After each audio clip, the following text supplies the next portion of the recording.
Good morning, I'm Zerui, a third-year PhD student at UW-Madison, advised by Professor Ming Liu. My research is mainly focused on bridging the gap between network system and emerging hardware, such as smart NICs and CXL.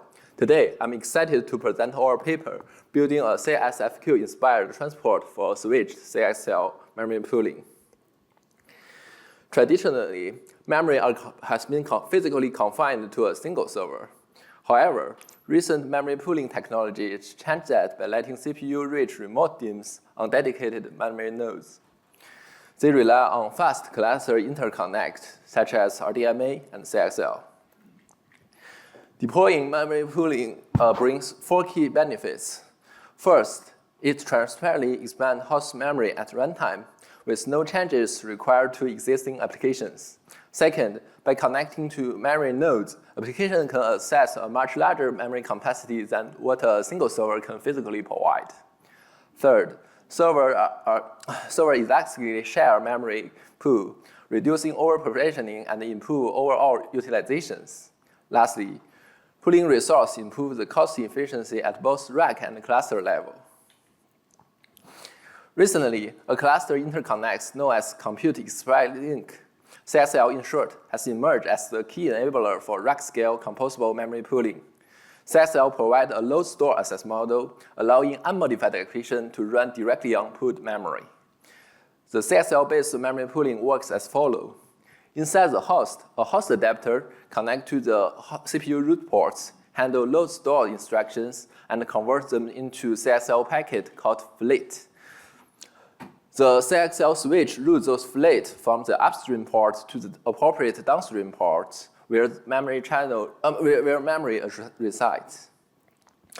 A standalone memory chassis with dedicated power supply unit connects to the CXL switch, hold endpoint adapters, and remote DIMMs.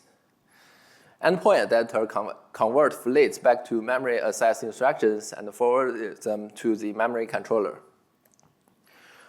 We use XConn Titan platform as our evaluation target, which consists of an XConn B2 upload CXL switch, which has 14 upstream and downstream ports. Async-based host and endpoint adapter use PCIe Gen 5 for host connectivities. A dedicated memory chassis with an MCIO backplane support up to 12 CXL DIMMs. CXL-based memory pooling has gained significant traction in both industry and academia.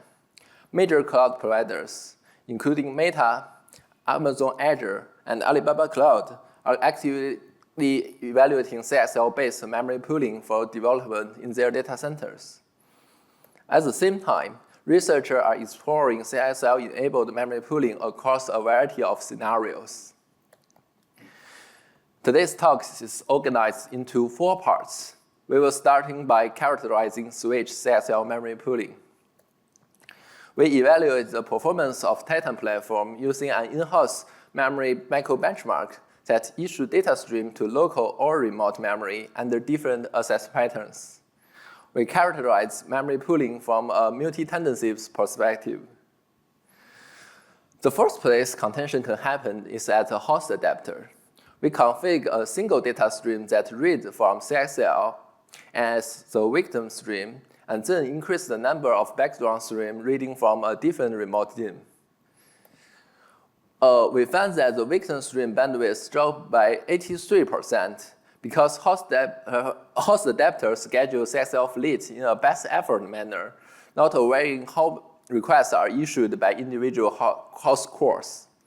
Similarly, we observe contention happen at host memory subsystem, even though the resource is not fully utilized.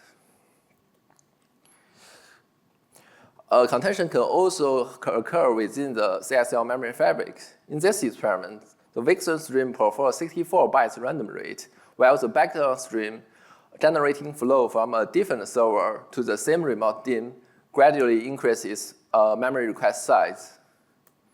We observed that the victim stream slowed down up to 6.9 times. This poor performance stemmed from the round-robin fashion scheduler in the fabric, which introduced head-of-line blocking. Memory assigned to CXL device generates hardware-perfect traffic that is oblivious to software, but can lead to bandwidth oversubscription. To validate this, we issue the threshold. We increase the threshold of memory read and observe a 42% drop in throughput, clearly showing that local access trigger multiple concurrent cache line reads to increase throughput. In summary, the root cause is that unmanaged data stream in switched CXL memory pooling cause severe performance interference. Next, I will discuss the design and the implementation of MemChannel. The key idea of MemChannel is to construct a data pipe connecting a host core to a CXL DIMM, which mitigates interference from contending memory stream by admitting just enough CXL requests based on current CXL resource availabilities and the application's demand. We design MemChannel with 3 goals in mind. First is to achieve high utilization to avoid wasting CXL memory bandwidth. Second, it enables efficient multi-tenancy by delivering low latency while maintaining max-min fairness.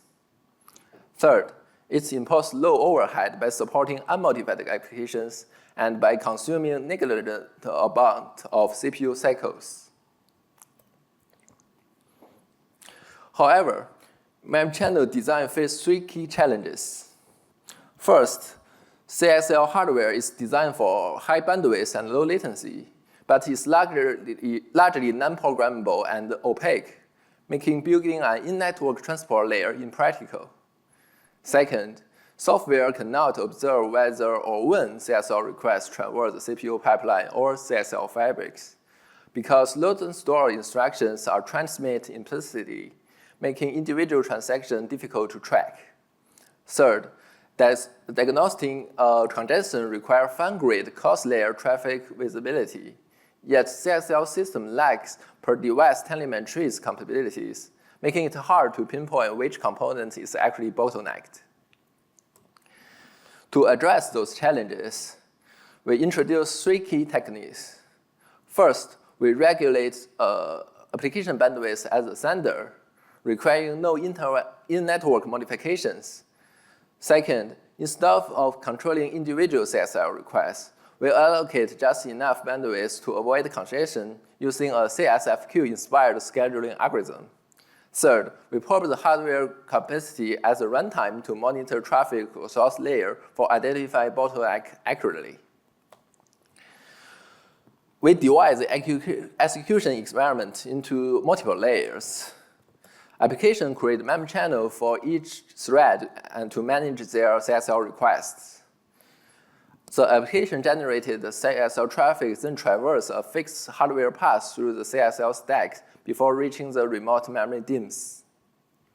Our system provides a full interface that lets programmer to configure, create, close, and schedule MChannels. During MChannel creation, MChannel open set up necessary per thread resources, bind application to CXL memory, and arms timer that trigger our scheduler. Once active, MemChannel schedule monitor real-time CXL requests and adjust thread execution to ensure we stay within the bandwidth limits. Now let's see how we tackle the first challenge. Our system supports unmodified applications by launching them as sub-process, injecting a dynamic link library, and create MChannel for each application based on the configuration. To achieve admission control, we use a time-based rate control mechanism. Within the schedule window, the application runs until the time expires. The MChannel runtime then halts the execution until the end of the window, computes the application allowed runtime based on the transport layer, and set a new timer for the next scheduling window. Next, we'd like to discuss how to address the second challenge, the fact that it's non-trivial to track individual CXL transactions. We are inspired by a seminal work from computer networks called Core-Stateless Fair Queueing, which demonstrates how to achieve fair bandwidth allocation among competing flows in the internet core. The algorithm split rate control responsibilities between the network edge and the core. Only edge switches maintain per flow states, while the core switches operate on an aggregate rate to enforce fair sharing. CSFQ consists of 3 major components. First, rate estimator in the edge switch computes per flow rate from the host server. Second, fair share estimators in both the edge and the core switch determine the fair share rate based on aggregated arrival rate and hardware capacity. Third, switch probabilistically drop package according to the fair share rate to control the traffic. Why CSFQ hold potential for CXL? We think there are 3 reasons. First, it's scalable. Core switches all operated on aggregated variables, eliminating the need for a centralized controller. Second, flows are driven by the edge switches, require minimal in-network support. Third, it's lightweight because traffic handling operations are simple and run in constant time. However, applying CSFQ is not straightforward. We model our system as a 4-layer graph where MemChannels act as the edge switches and the CXL hardware components serve as the core switches. In our contents, flows are directional memory stream from the application, originating at MemChannels and terminating at CXL DIMMs, travel along a predetermined path. The first step in applying CSFQ is to building a rate estimator. Arrival rate as a core switches effectively becomes the application's memory access rate in our model. Arrival rate as the edge switches translate into MemChannel's memory demand. Unlike Ethernet, we cannot track individual packets because CXL implicitly transmit load and store instructions. Instead, we measure the MemChannel bandwidth as the edge by reading off-core response counters and dividing by scheduling window size and the application runtime to obtain its access rate and demand. Because CXL is a lossless interconnect, flow rates remain constant along the path, so aggregated refresh rate and demand can be computed directly rather than measured at the device. The next step is constructing a fair share estimator. Because most CXL components are not programmable, it is impractical to compute fair share rate directly on the hardware. Instead, we dedicate 1 host per component to perform the calculation and share the results through CXL memory. Following CSFQ, we iteratively estimate the fair share rate alpha using the aggregate rates and demand from the previous steps with the hardware capacity. The fair share rate for a given MemChannel is the minimal fair share value along its flow path. CSFQ enforces fair share rate by probabilistically dropping packets. However, CXL provides no such packet dropping or in-networking rate control mechanism. Instead, we adjust application runtime inside the scheduling window dynamically in proportion to its fair share to demand ratio to approximate mean fairness. The last challenge is that it's not trivial to determine where congestion occurs in CXL fabrics, so we rely on runtime hardware capacity probing. The CXL specification defines 2 types of congestion signal: device internal load piggybacked on memory response and periodically report QS telemetries. We aggregate those signals and translate them into load factor. We then apply a load-based congestion control algorithm to adjust the effective hardware capacity at the runtime. Next, I will show how we evaluate our system. We use the same experimental setup as our characteristic experiments, and we run a diverse set of memory-intensive workload and report their throughput latency CXL memory bandwidth. Our source code is available on GitHub. To evaluate the application performance, we run 64 threads of Silo, a B-tree-based in-memory bandwidth, and test it under 5 types of YCSB workload. With MemChannels, we observe a 17% reduction in tail latency, while throughput remains roughly unchanged. This latency improvement comes from the MemChannel's ability to mitigate congestion by regulating competing flows. To test whether MemChannel provides performance isolation, We run B-rate from CPU spec and launch contending data traffic on other CPU cores to create contention as a host adapter. With the Mchannel, we observe 4.5 time increase in application throughput and a 52% reduction in average latency under heavy contention. This improvement arises because mchannels control the competing data stream and achieve approximate maximum fairness. Please refer to our paper for more evaluations. To conclude, the key issue in memory pooling is that unmanaged data stream cause severe performance interference.